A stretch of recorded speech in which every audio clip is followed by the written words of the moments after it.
નમસ્કાર મિત્રો, સ્વાગત છે તમારું આપણી આ યુટ્યુબ ચેનલમાં જેનું નામ છે ગુજરાતી જીકેની જમાવટ। તો દેશભરના મહિલા અને બાળ વિકાસ વિભાગના નેજા હેઠળ અને આઈસીડીએસ પ્રોજેક્ટ્સમાં કામ કરતા 24 લાખ કરતાં વધારે આંગણવાડી કાર્યકર બહેનો, તેડાગર બહેનો અને મિની આંગણવાડી કાર્યકર બહેનો કે જેમના પ્રાણરૂપ જે 20 જેટલા પ્રશ્નો છે તેને લઈને સરકાર સામે ઘણા લાંબા સમયથી દેખાવો કરી રહ્યા છે। હાલમાં લોકસભાના બંને જે સદનો છે મિત્રો, લોકસભા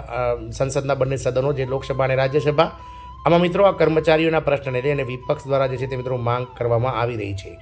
ગતરોજ મિત્રો વિપક્ષના જ કર્ણાટકના એક સાંસદ શ્રી બસવરા બોમ્માઈ દ્વારા જે છે તે મિત્રો પ્રશ્ન પૂછવામાં આવ્યો તો મહિલા અને બાળ વિકાસ વિભાગને કે હાલમાં જે છે તે મિત્રો માનદ વેતન જે ચૂકવાઈ રહ્યું છે કર્મચારીઓને તે કેટલું ચૂકવાઈ રહ્યું છે અને અત્યાર સુધીમાં જે સરકાર વાતો કરે છે તે પ્રમાણે આંગણવાડી આયુષ્યમાન કાર્ડ કેટલા બનાવવામાં આવ્યા છે તેને લઈને અતિ મહત્વનો પ્રશ્ન પૂછાયો હતો, જેના જવાબમાં મહિલા અને બાળ વિકાસ મંત્રી દ્વારા જે છે તે મિત્રો સ્પષ્ટતા કરાઈ હતી। જાણીએ વિડીયોમાં વિગતવાર કે શું હતો કર્ણાટકના સાંસદ બસવરાજનો આ આંગણવાડી કર્મચારીઓના પગાર વધારા તેમજ વિવિધ જે સરકારી યોજનાઓના લાભને લઈને પ્રશ્ન અને સરકારે શું જવાબ આપ્યો છે સ્પષ્ટતા કરતો તેને લઈ અને વિડીયોમાં વિગતવાર ચર્ચા કરીશું। તો વિડીયોના અંત સુધી આપ બન્યા રહો અને જો આપ અમારી ચેનલમાં નવા હોય તો અમારી ચેનલને તમે લાઇક, શેર, સબસ્ક્રાઇબ કરી બાજુમાં રહેલું બેલ આઇકોન દબાવી ઓલ નોટિફિકેશન ઓન કરી લેશો, જેથી કરીને ચેનલ પર મૂકવામાં આવતા વિવિધ ભરતીના નોટિફિકેશન, વિવિધ ભરતીઓના પરિણામ અને આવા આંગણવાડી કર્મચારી પેન્શનર્સ યોજનાઓને લગતા પરિપત્રો તમને અમારા ચેનલના માધ્યમથી ઉપલબ્ધ થઈ જાય। તો કર્ણાટકના સાંસદ શ્રી બસવરાજ બોમ્માઈએ લોકસભામાં બાળ વિકાસ વિભાગના આંગણવાડી કાર્યકરો અંગે એક પ્રશ્ન પૂછ્યો છે કે શું આંગણવાડી કાર્યકરો અને આંગણવાડી સહાયકોને આયુષ્યમાન ભારત પ્રધાનમંત્રી જન આરોગ્ય યોજનામાં સમાવવામાં આવ્યા છે, જેથી આ કાર્યકરો દેશભરમાં આરોગ્ય સેવાનો લાભ મેળવી શકે। તેમણે વધુમાં એમ પણ પૂછ્યું હતું કે વર્ષ 2018થી જે આઈસીડીએસ પ્રોજેક્ટમાં કેન્દ્ર સરકારનો હિસ્સો છે 60%, તેમાં મિત્રો કોઈપણ જાતનો વધારો સરકાર દ્વારા કરાયો નથી, તો શું સરકાર આગામી સમયમાં આ પગાર વધારાને લઈ અને મિત્રો હકારાત્મક છે અને જો છે તો પછી ક્યારે આ પગાર વધારો જાહેર થશે તેને લઈને તેમણે પ્રશ્ન પૂછ્યો હતો। કર્ણાટકના સાંસદ સિવાય અન્ય ઘણા બધા સાંસદોએ મિત્રો 1 ફેબ્રુઆરીથી શરૂ થયેલા આ સંસદ સત્રમાં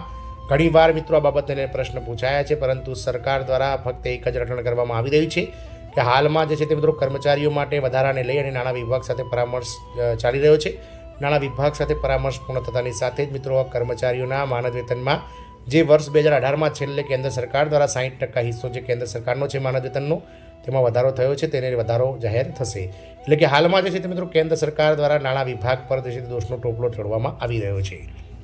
આનો જવાબ આપતા મહિલા અને બાળ વિકાસ રાજ્યમંત્રી શ્રીમતી સાવિત્રી ઠાકુરે આપેલી માહિતી અનુસાર નાણાકીય વર્ષ 2024 માટેના વચગાળાના બજેટ દરમિયાન આયુષ્યમાન ભારત પ્રધાનમંત્રી જન આરોગ્ય યોજના હેઠળ તમામ આંગણવાડી કાર્યકરો અને સહાયકોને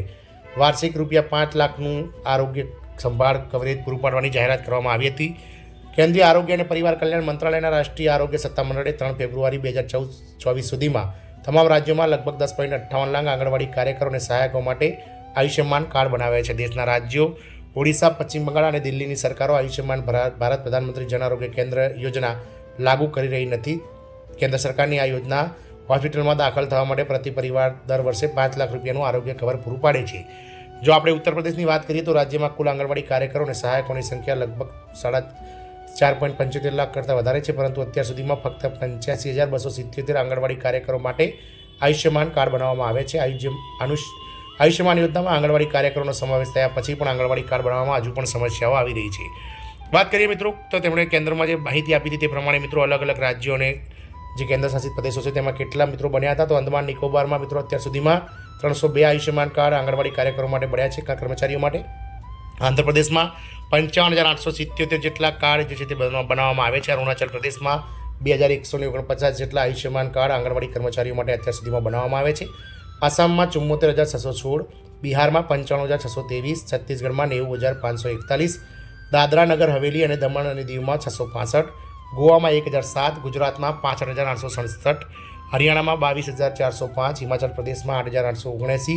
જમ્મુ અને કાશ્મીરમાં 44,654, ઝારખંડમાં 42,548, કર્ણાટકમાં 73,872, કેરળમાં 32,355, લદ્દાખમાં 1,842, લક્ષદ્વીપમાં 83,